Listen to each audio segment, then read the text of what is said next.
United States Senator and Chairman of the National Republican Senatorial Committee. Thank you very much. Thank you. Glad to see so many Texans and other great Americans here today. It's great to be with you, and I want to start by thanking my friend Al Cardenas and our friends at the American Conservative Union for hosting us. And I want to thank all of you who are involved with CPAC for what you do all year round. I will be brief. Go ahead and give yourself some applause.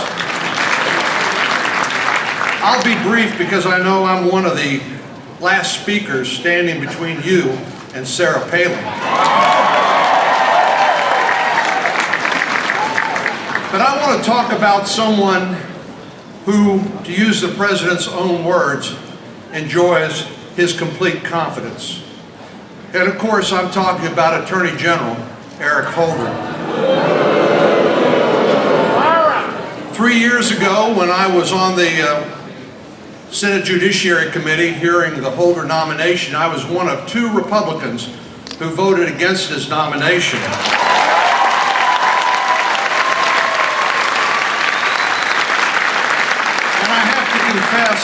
I have to confess, looking back on that vote today, it has to be one of the best votes I've cast in the United States Senate. Under Eric Holder, the Justice Department has been led by an arrogant, incompetent, dangerously ideological, and transparently political Attorney General who sees fit to twist the law to suit President Obama's ends. Now, I realize that's a pretty serious charge to make, but the case against Eric Holder could start and end with the botched gun running operation known as Fast and Furious. But the truth is, that's just the tip of the iceberg. You know, Fast and Furious was a program in which Holder's Justice Department deliberately allowed the sale of 2,000 firearms to go into the hands of the drug cartels in Mexico, and then intentionally lost track of them. More than a year has passed since 2 of those guns in the Fast and Furious program were found at the scene of the murder of a U.S. Border Patrol agent, Brian Terry. Yet Eric Holder and President Obama have held no one accountable for Brian Terry's murder. Even worse, Attorney General Holder has refused to give the Terry family and the American people the answers they deserve. Holder's treated a congressional investigation into this matter with contempt, even though he now admits to misleading Congress, and his sworn testimony is routinely contradicted by Justice Department memos. Is this really the kind of behavior that should instill complete confidence in President Obama?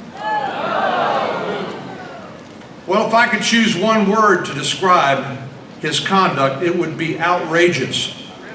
Unfortunately, Holder's leadership failures go well beyond Operation Fast and Furious.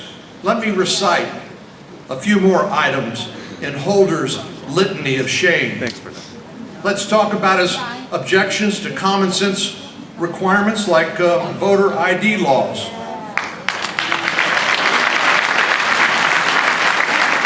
Now, you and I both know that you need a photo ID to buy beer, to buy over-the-counter cold medication, or to get on an airplane.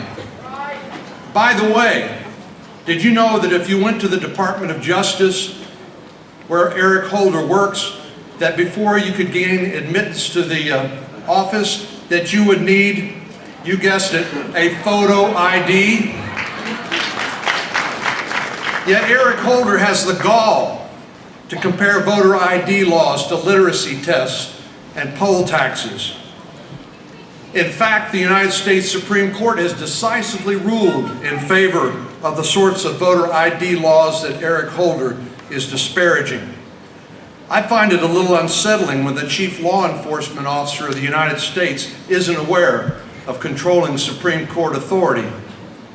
maybe we ought to give him a little more time in his retirement after November to get up to speed.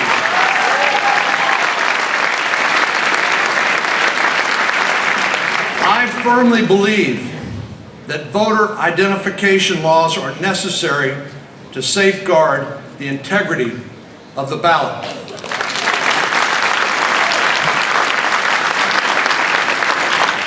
What's more, for all of his hyperbole over voter ID laws, Holder has ignored genuine cases of voter intimidation, and he's failed to vigorously enforce the rights of our men and women in uniform deployed abroad to be able to cast their ballot. So again, I'll ask you, is this the kind of behavior that should instill complete confidence in the President of the United States? Well, in addition to being a hyper-partisan, Holder has unfortunately shown himself to be dangerously ideological. Shortly after taking office, he released classified memos on terrorist interrogation techniques over the vigorous objections of 7 former CIA directors who served under both Democrat and Republican administrations.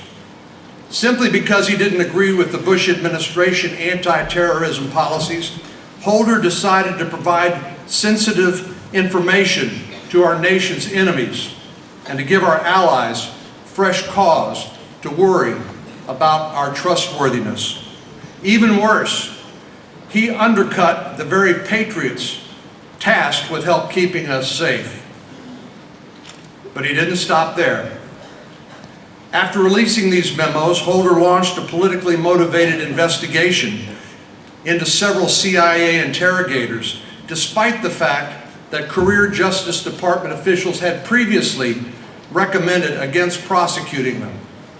So now, in addition to having to combat the terrorists, these brave Americans are being subjected to ideological attacks and lawsuits.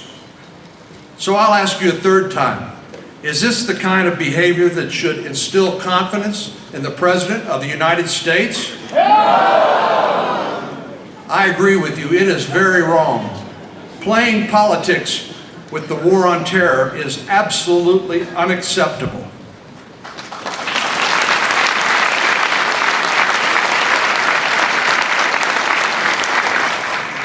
And then, in November 2009, Holder announced the United States would try 9/11 mastermind Khalid Sheikh Mohammed in civilian court in Lower Manhattan. Even Senator Chuck Schumer called it a wrong-headed idea eventually. It's hard to imagine having complete confidence in your Attorney General when even Chuck Schumer says you're wrong. Trying Khalid Sheikh Mohammed in Manhattan was a recipe for disaster. And eventually, after facing a public backlash, Holder reversed his decision and said that Khalid Sheikh Mohammed should receive a military trial. I can't say it any plainer to you today. We simply cannot afford a pre-9/11 mentality in our Attorney General or our President of the United States.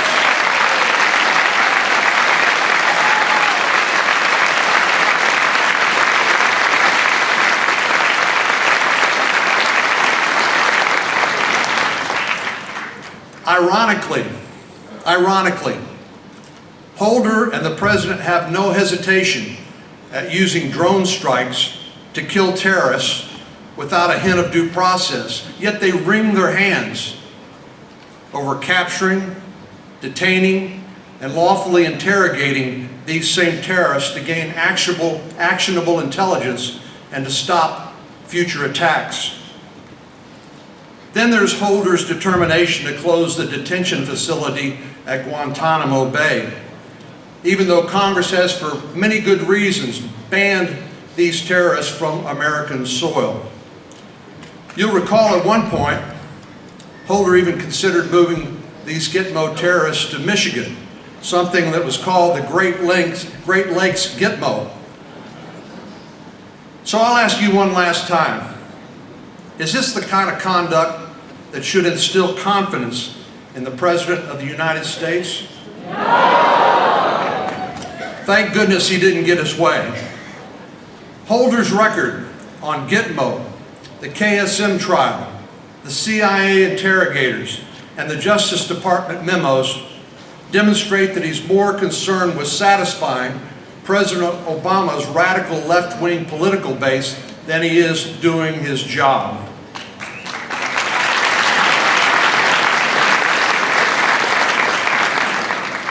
Indeed, Holder's political antennae are always up.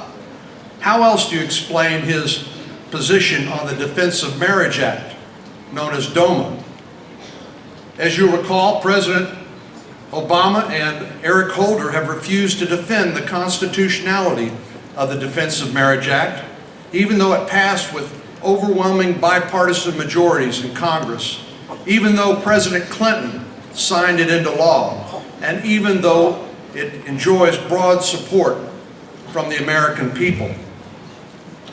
Well, even while Holder refuses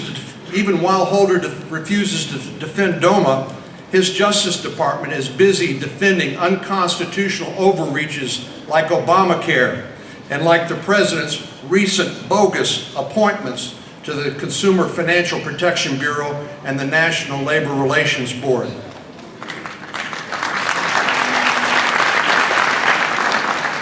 But you see, that doesn't seem to bother Attorney General Holder one bit, because as we all know, he serves at the pleasure of President Obama, and he enjoys his complete confidence. One final point. President Obama said that, famously, that elections have consequences, and we all know it's true. Eric Holder is a perfect example of just one of the bad consequences from the election of 2008, and why the 2012 election is so vitally important.